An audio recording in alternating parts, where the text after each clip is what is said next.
GAA Podcast on RTE.ie, sponsored by Optimum Nutrition. No matter your goal, if you're putting it in, we'll help you get more out. Optimum Nutrition, the official performance nutrition partner of the Gaelic Players Association. Possession crucial from this. How much longer will the referee allow? Dublin lead by a point, and there's the whistle. It's over. It's over. We earned it by winning the last two matches on the road, and that's not going to be taken away from us. But what I love in hurling, I love players that will never give in. He hits it. He hits it. It's over the bar.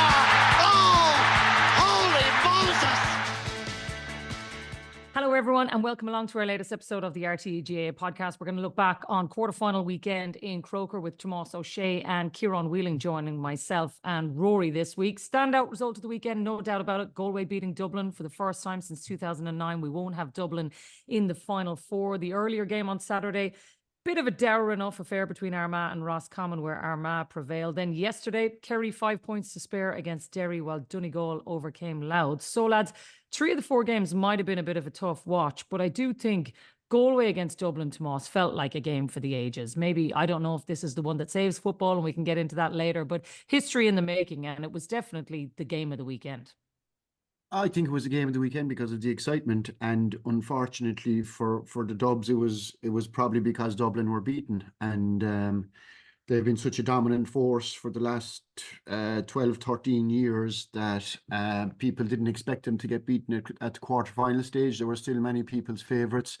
So for Galway to do what they did and the way it happened at half-time, I felt at the very start of the game that the Dubs were looking really sharp. They were buzzing up front. Galway were struggling to score. They were struggling to break Dublin down defensively. They were lacking penetration. They had 2 or 3 bodies up front, and the lack of movement was worrying.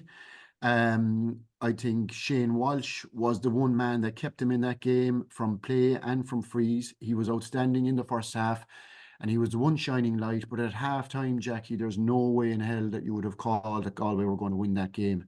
The problem, I suppose, for Dublin was they didn't kick on. Matty Tierney caught that first ball, and Cillian McDaid kicked it straight over the bar, and Galway tightened up at the back. I was really impressed with their defence.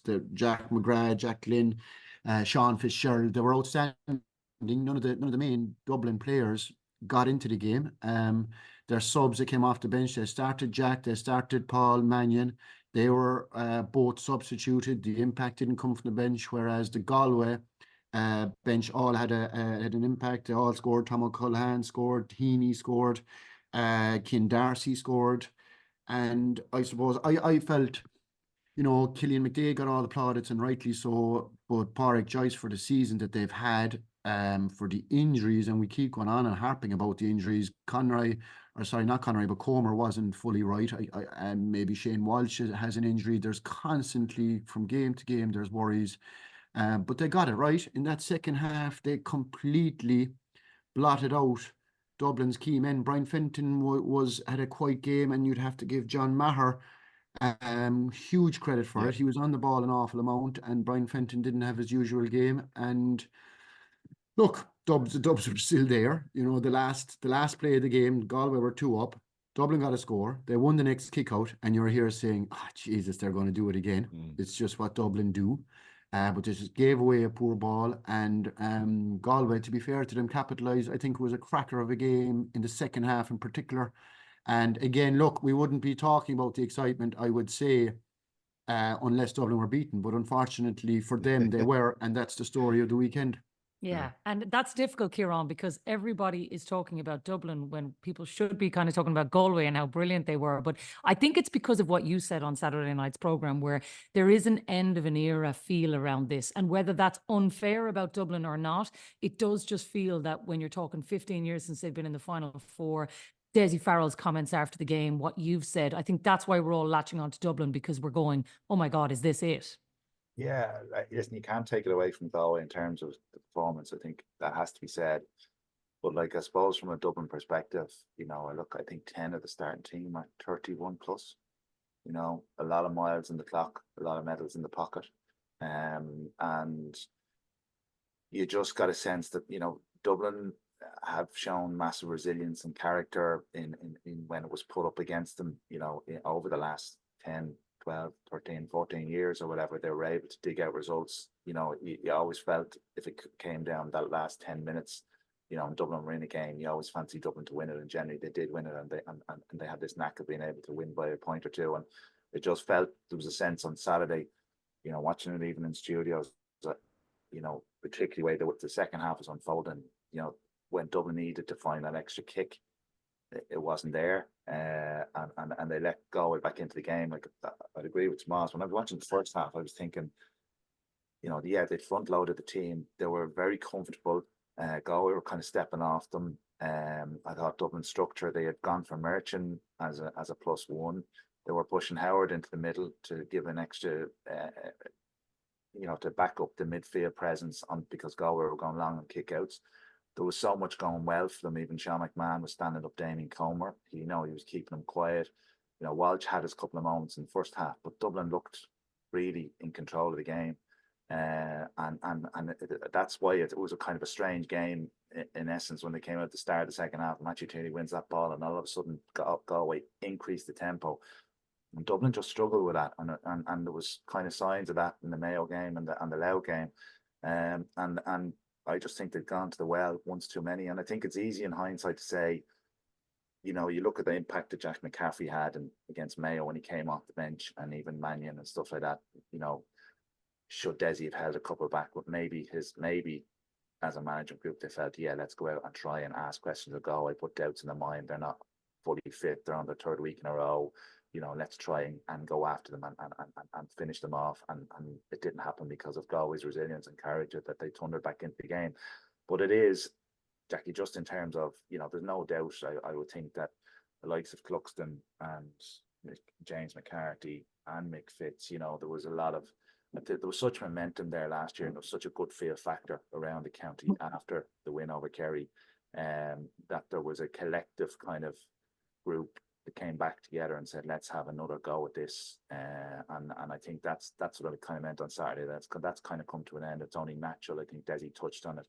2 or 3 will definitely go. And then will Desi stay is the other question mark, because, you know, I think he might have been persuaded to stay on. You know, he's come in after Jim Gavin, which was a very tough task. He's delivered 2 All-Irelands, and whether he has the appetite and the drive to hang in there. But you also have to consider that the core of the team, you know, I look at that grouping of McCaffrey, Mannion, Kilkenny, John Small, and Brian Fenton, all 31, all pushing on 32. You know, that's, you know, they have dragged this group along. You know, they've been central to all the success, and they're not getting any younger either. And it's only natural, I suppose, when they've had so much success. That bit of appetite, you know, is the drive and appetite going to be there to come back to the well. So listen, it'll be interesting. It's going to be an interesting few months for Dublin in terms of the changes and what comes down the line. But as it stands, it's like my day. We're going out in a quarter final, and we have to. Yeah, but you know, though, that's the hard thing. It blows it wide open, you know. That is the hard thing, though, Ciarán, right? Because I heard, like, Sean Cavan even last night on the Sunday game was saying, oh, you know, everybody wants the dream ending where you go out when you win an All-Ireland final, but you're constantly in your head saying, but what if we could win one more? What if we could win one more? Now everybody's saying, well, I don't think they can win one more. So it's I think that's a harder way to go out. Well, at least they know. They know. Yeah. I mean, I think that's the one thing, though, Jacqui. Like they all came back on the basis that, you know, we won it last year. Sure, well, let's give it another rattle. I think what's after happening now gives you a sort of a confirmation bias in your own head. Like, at least you know now, look, maybe the legs are gone. They weren't that far away, Rory. That's the thing, Jacqui. Like, it's a fair point. Yeah, they lose by 1 point. Yeah, it's very, very small margins, and they will, you know, they look back on it and they look at the Mick Fitz free, they look at the Cormac Costello free, they should Paddy Small and maybe come in before that. They look at the Con O'Callaghan, you know. And I think Lee Gannon's absence is a big loss as well, Whelan. So there's still, like, you're not. It wasn't like maybe other teams in the past where they kind of totally folded and lost by 7-8 points. They were still there. So Dublin are still going to be extremely competitive. But I just think you have to stand back and look at the age profile of the team as well and be realistic about that. Yeah. You know, we're not getting any younger. There's a lot of miles on the clock. And when you have 10 lads, 31 plus starting, you know, you have to be realistic that there's a change of the guard coming, you know. Yeah. I think that's fair, Rory, isn't it? Yeah. It's just, I guess for us, for football fans, and Tomás was kind of saying this off air earlier when we were chatting. I think because of the way football has gone and with some of the games that we watched at the weekend, I think the way that Dublin play football, the purists of the game would love to see football played in that attacking manner, and I'm not sure that we're going to get that with the semi-finals that we have here, because Dublin playing football have been a joy to watch over the last 15 years. Brilliant, and because they've got great attacking players, but I think Kerry and Armagh have good attacking players. I think that particular semi-final, if the two teams decided to go out and actually play old school traditional football, it could be an absolute classic, because you've got great kicking in both teams. But I don't think they will. I mean, I'd be interested in the lads' views on this. Tomás? Yeah, I think, look, you take the Kerry game. I felt, and I think Jack spoke about it afterwards, and he makes no bones about it, and he's dead right. He's dead right. Now he's going to look back at quarterfinals. They have beaten Derry by 5 points and gone down the road, and we're complaining about the state of football and what the match looked like. It doesn't matter a damn to Kerry. They're into an All-Ireland semi-final, and that was the main goal for them, and I think they'll be delighted. They'll be delighted in a way that there are areas they can go after, but I was hoping, I thought, and I genuinely thought, and I think it was the common perception, that Kerry needed to go after Derry early to put question marks into their heads and to put doubt into their heads, because nobody really knew after the last 6 weeks where Derry were at. But Jack had a different plan, and you could tell from Brian O'Begley, he gave a great interview after the game. They were quite happy and quite content and fully focused on, right, if Derry are going to have men back, we are not going to kick this ball away. We are not going to run into dark alleys. We're not going to get turned over. We're going to be very patient. It's going to look terrible. We don't care. We'll be there towards the end. And that's the attitude they had. But I do think, I still would argue the point that Derry could have been got at away easier. They possibly attacked him that little bit more in the second half. They could still have held their defensive shape and got at them that little bit more, because I do think Derry were still vulnerable yesterday, and ultimately Derry couldn't score. So had Derry a better attack, Kerry could have been in more bother yesterday. So look, there's the common perception for some teams, not every team, but a lot of teams are quite happy to hold tough for 3/4 of that game, try to stay in the games, try to stay in the match. And if a team isn't brave enough to pick you off before then they'll go at it hammer and tongs. So the last 10, 15 minutes, Derry just didn't have the answers yesterday. Kerry did. So look, I think if I suppose it's becoming more common. That's the problem. It's becoming more common, and I suppose sooner these rules are brought in and tried and tested, hopefully it would change things up a small bit. I just wonder though, Ciarán, to what Tomás is saying there, if it's cat and mouse we want to play, and people are going to do that for 60 minutes and then only play football for the last 70 minutes, the crowds are going to keep dwindling. What do you have, like 47,000 at one game on the weekend, 49,000 on the other day? Like these, if Louth were in an All-Ireland quarter-final 10 years ago, they would have sold out 40,000 tickets on their own. You would have thought this would be a game for the ages, but I don't know, are people just turning their back on it because of what Tomás has said, that people are just not enjoying the game as much anymore? Yeah, I think it's well documented, Jacqui, that the spectacle of the game is in trouble. And I think we kind of recognise that. We've spent a lot of years now watching crap games. Do you know what I mean? And I definitely think you get dragged into a false sense of security sometimes, in that earlier in the year the league games can be really good because teams are playing with a little bit more adventure. They're taking more risks. They're trying stuff out. Yeah, you see a lot more goals, but ultimately, if you look at all the teams that played this weekend, maybe, apart from, if you push Kerry and Dublin aside, they're all underpinned by strong defensive systems. All the teams that came into the quarterfinal, and non-concessions of goals. And I think then when you get to the knockout stages, you marry that with the fear of losing, and it becomes very good a point, stalemate, an absolute stalemate. And I think, it's usually positive that there's recognition, and this is a serious approach by this rules group now to really look at the game, and all the proposals that they're coming up with is favouring the team in possession, or the man in possession, to try and speed up the game and give the benefit of the doubt to the person that has the ball in their hand. you know, where you take yesterday, for example, you know, you look at like Kerry, where Kerry did go man to man, you know, and try to press out on Derry, and Morley pressed out. But the Oran Lynch factor of him coming up the field and just being there and available as the +1 meant that they really couldn't put, you know, if they really wanted to go after them and put energy in, there was still an overload. So they were kind of letting him have the ball and still going man to man and trying to pin them down and stuff like that. Like a simple change like that, if he wasn't able to take possession of the ball yesterday, the dynamic of the game can change greatly, because they're able to chase down and hunt down and get turnovers and stuff like that. And I think the other aspect of the game is that as the year develops, as teams don't want to concede goals, they also don't want to turn over the ball, because look at the large majority of the teams that are even left, they feed off turnovers, and that's their only opportunity to execute a kicking game. You know, a fast attack is really off a turnover. So a lot of teams now are trying to, you know, play a much more controlled possession game, make sure the ball is dead, reset on kickouts, don't turn it over, because that's where we're going to be hurt. So, like, listen, the game as a spectacle has struggled. We you know, this isn't a new thing in my view. For years, we've sat here on weekends after quarterfinals and said, you know, a couple of the games were awful to watch, and we get a handful of games every year that really brings to the edge of the seat. That's the reality in my view.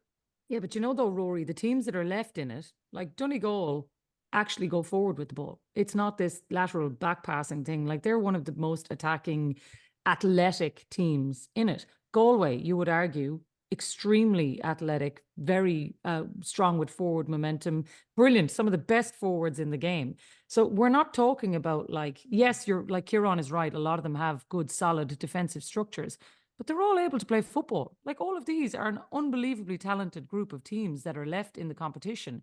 It should be easy to sell this game as the person with the ball who wants to attack should give us free-flowing game, but we're just not getting it.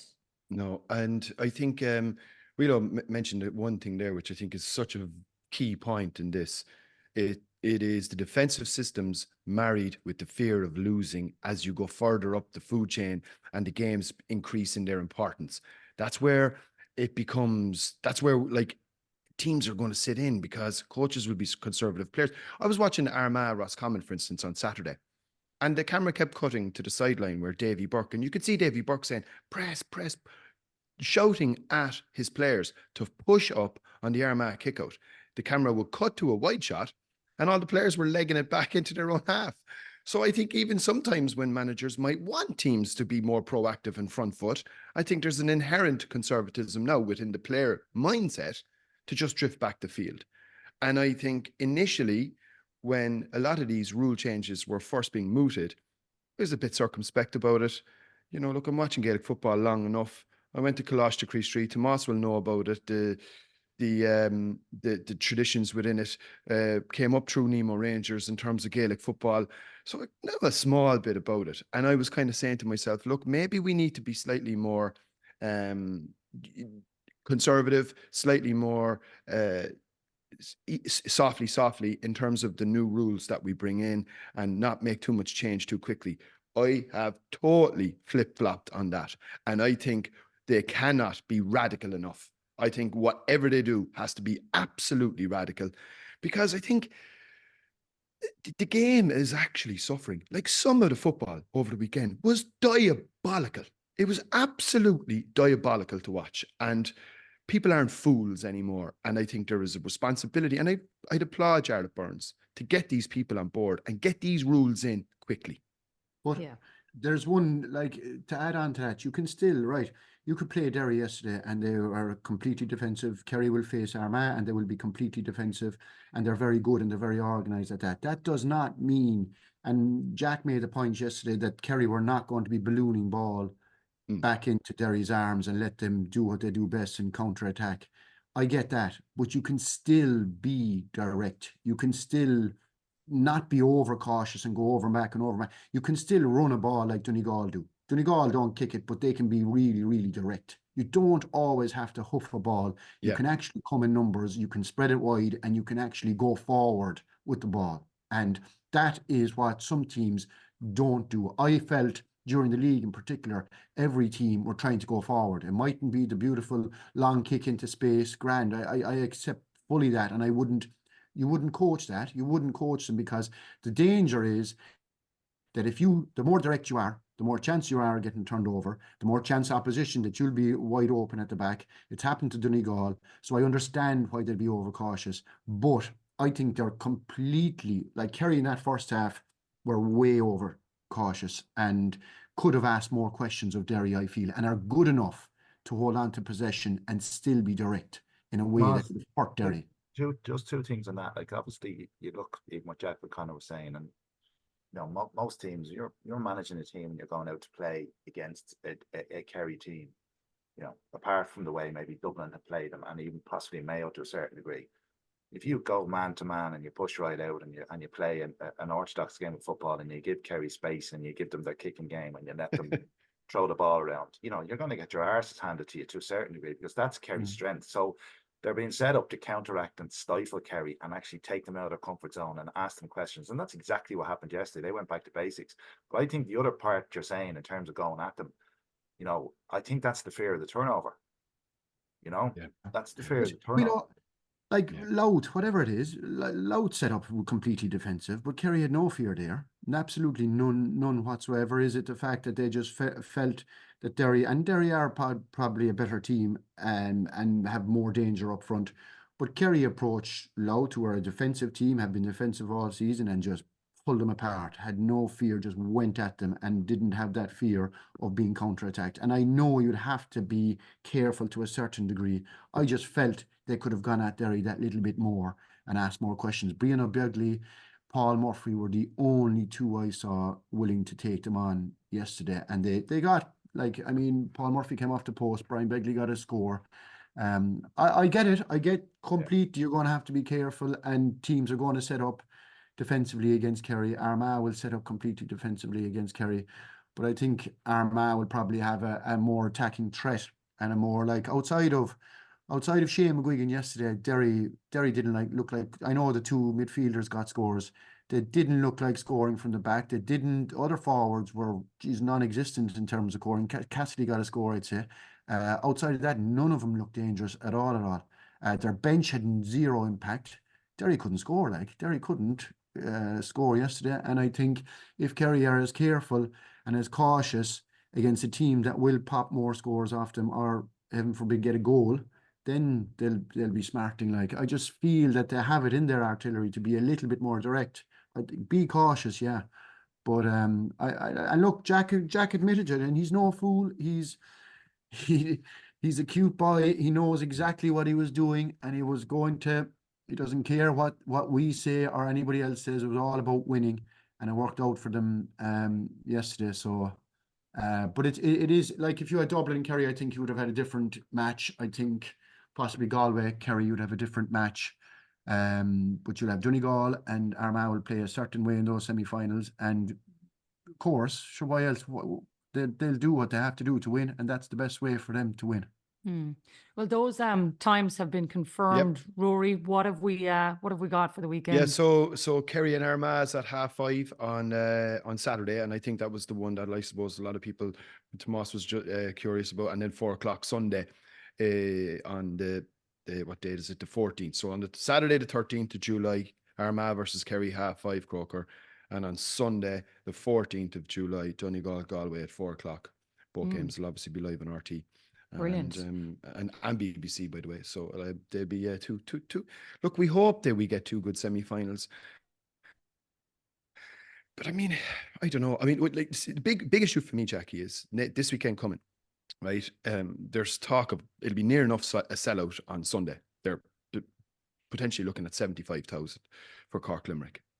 Hopefully the game lives up. If Cork perform, we could get an absolute belter, right?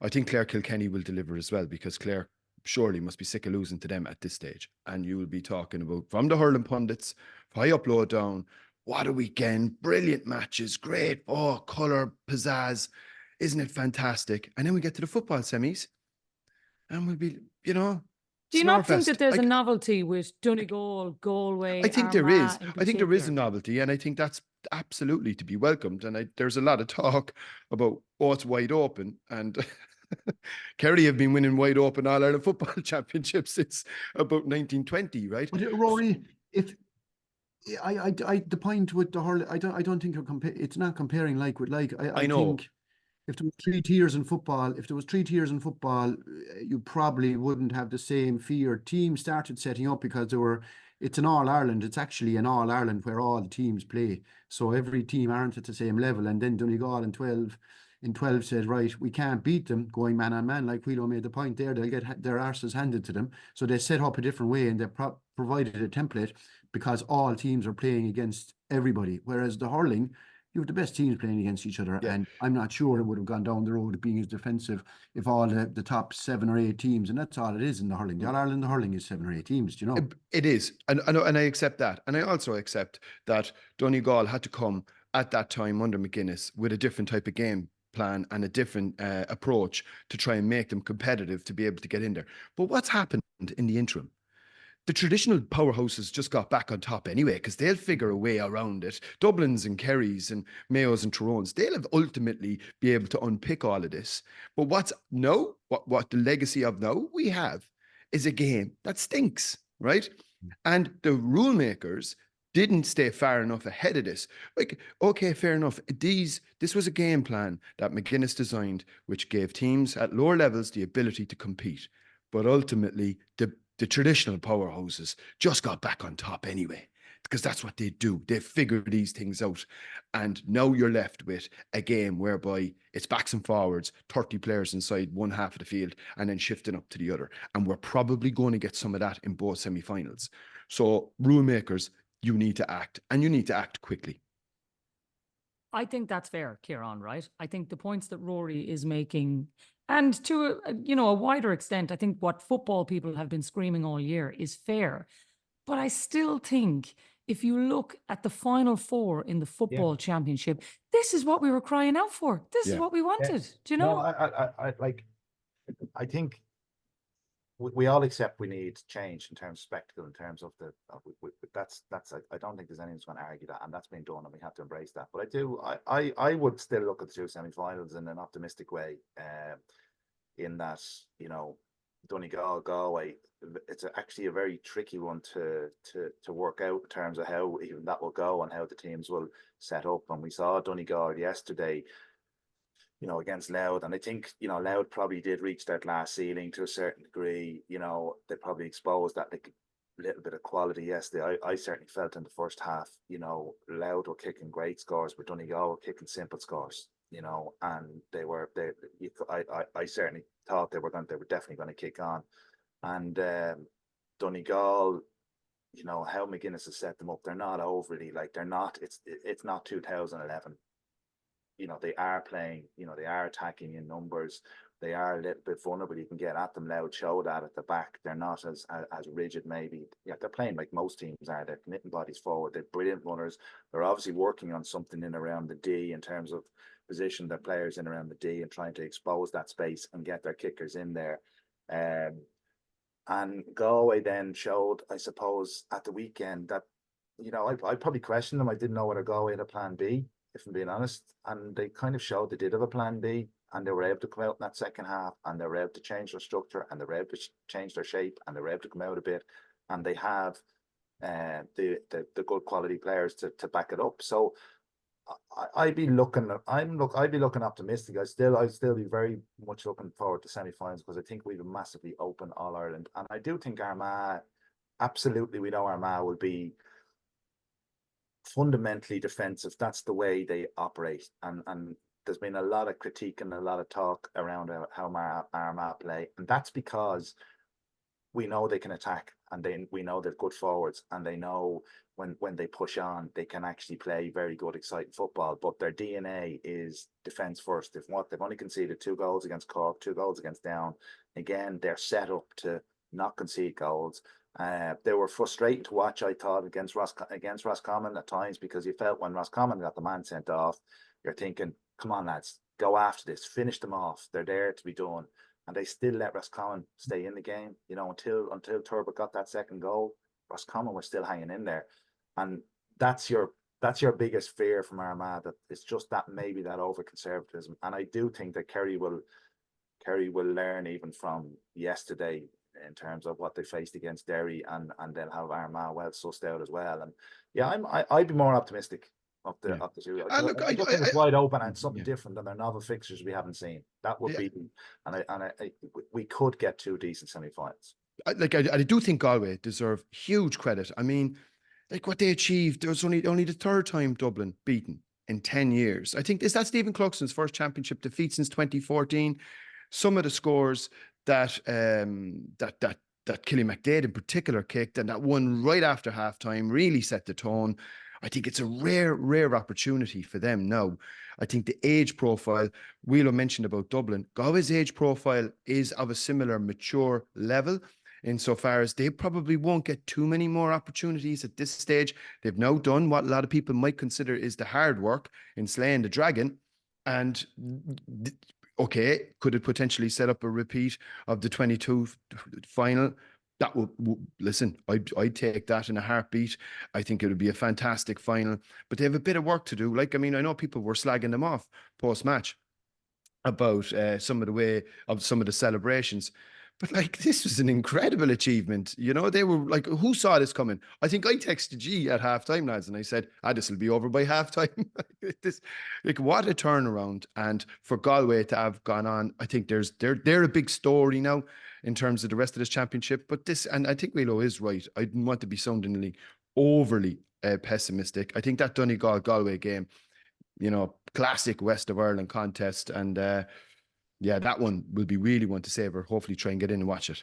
Yeah. And I do think the way that they celebrated Tomás kind of brought me back to the Shawnee Shea point, Kerry against Dublin in an All-Ireland semi-final, because it's not necessarily the outcome in terms of there being a trophy on the ground. It's actually for that Galway team where they are. Like, it could be a line in the sand moment for them if they go on and win the All-Ireland. Who knows? But I think it's as much about slaying the dragon as Rory says about anything else, you know?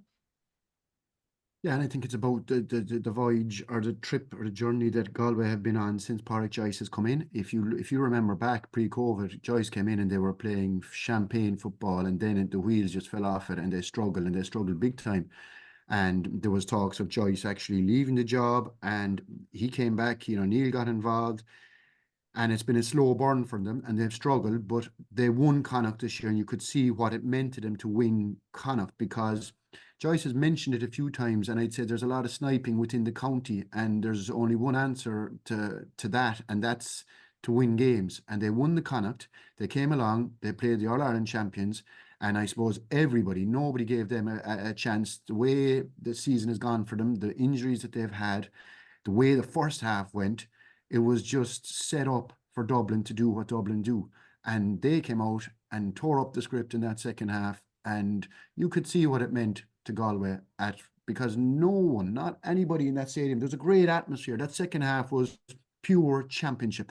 And it was not until the last 5 minutes that Galway poked their noses ahead, came from 4 or 5 points down. Had Dublin got a goal in that first half, it looked like this could be over at half time. So for Galway to do what they did in the manner that they did, with all the slack that they're picking up at the moment, with all the injuries, it was, and I've said it, I've seen them, Jacqui, numerous times, physically, footballing wise, defensively set up. The couple of marquee lads up front, Galway have a team that can win in All-Ireland. I've no doubt in my mind about that. But they need a few things to be right. They need Shane Walsh to be right. They need Comer to be playing a little bit better and to come right. But nobody knows for sure what's happening in the background in terms of injuries. But no doubt in my mind, Galway have the basic material to win an All-Ireland final. But I think when you go back, Jacqui, like, I don't know if anyone remembers Galway's first league game this year against Mayo, where they were absolutely putrid. They were awful that day, and you got to hand it to them even in terms of time, and they stumbled through that league campaign with injuries, but at the same time they were introducing players and getting a lot of experience into guys, and I think the knock-on effect, unintended consequence probably of that, is the bit of depth that they do have. And you look at the impact of the bench, and you look at even the changes, like defensively, Johnny McGrath has matched up to anybody that he's a prime, man marker. Mulcairn was brilliant. Dylan McHugh probably in line for Footballer of the Year. Yep. John Daly's not not playing. I don't know whether he's injured or whether they've just, he was kind of their main ball handler. But even the change that Joyce made and Cian Hiernan coming on to Mark Con O'Callaghan. Con was probably the one Dublin forward that looked dangerous, and he got in and kind of nearly got that goal chance.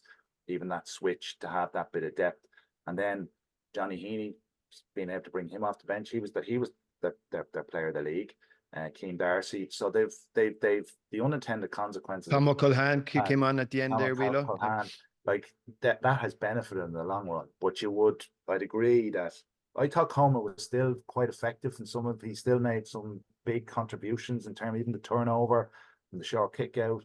And he draws so much heat as well. Yeah, even with the Hiff one that came across, it's coming across in McCarthy. Who do you not want pounding you down? It's you know what I mean, it's Damien Comer, so I still think he made an impact, but you'd be concerned with obviously Walsh limping off, and you've sensed that Finnerty is playing through an injury, probably still has a knee injury that needs to be sorted at some stage, but he seems to be able to play through it. So they're probably the little niggling things that up front, but I think defensively they will be very, very happy with where they're at.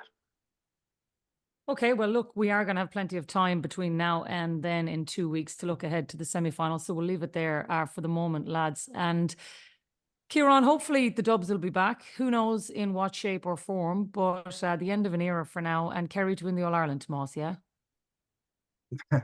I think everybody will be saying that, but I would say that every team left in it, Jacqui, will... Here we go. We'll take that as a Yera. It's wide open. Wait for it, right? Let's say Kerry do want to win an All-Ireland. The quarter final yesterday, like everybody will say, perfect. They didn't hammer Derry. There's question marks still there. It's. I'll be honest. It's what Kerry love. They go down that train and say they're still questioning us. It's perfect. This is made for us right now. And they'll ramp it up. It's what they've traditionally done in the last 20 years.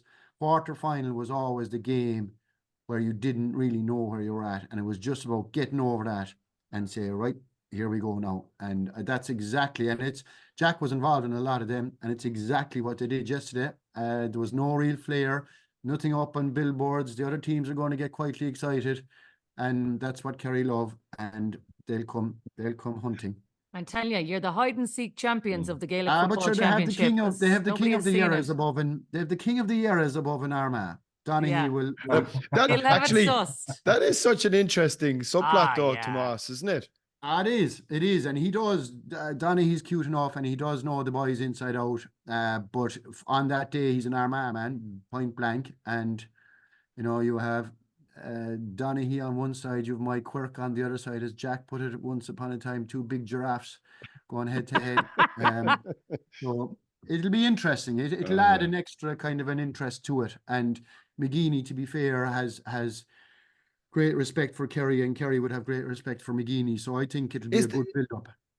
I'm only guessing here now, and I know you were playing, but is the last time you met in Championship, was that the famous day when Galvin squirted the Armagh selector with the water, or have you met in Championship since then? Do you remember that day in Croke Park? 2006, yeah. Or 08 maybe. That day, but I remember in 2006 it was the first time we met them in Championship since 2002. We met them in 2002 Classic semi-finals. There was a replay, and we beat them just about the second day. They came and beat us in 2002, and then 2006. We met again, and I remember it, we were well up for that match. And I remember other things. I don't remember Galvin got stuck in. I think it was an Armagh selector. Like and myself, I think he he squirted him with a water bottle, and next thing there was a big kerfuffle on the sideline. It was very funny. Yeah, but it's something like Armagh, whatever way you look at it, right? They tend to get involved in that kind of stuff.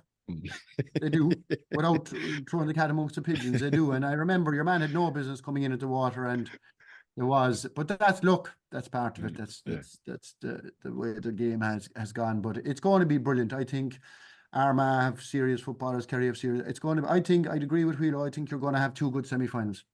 Yeah, I hope you're right, lads. Here's hoping. We will be back to preview them in a couple of weeks' time. For the moment, though, Ciarán, Tomás, thanks a million for being with us, and to everybody who listens. We will be back on Thursday to look ahead to the All-Ireland semi-finals between Clare and Kilkenny, and Limerick and Cork in the hurling. So we'll talk to you then. Dublin lead by a point, and there's the whistle. It's over. It's over.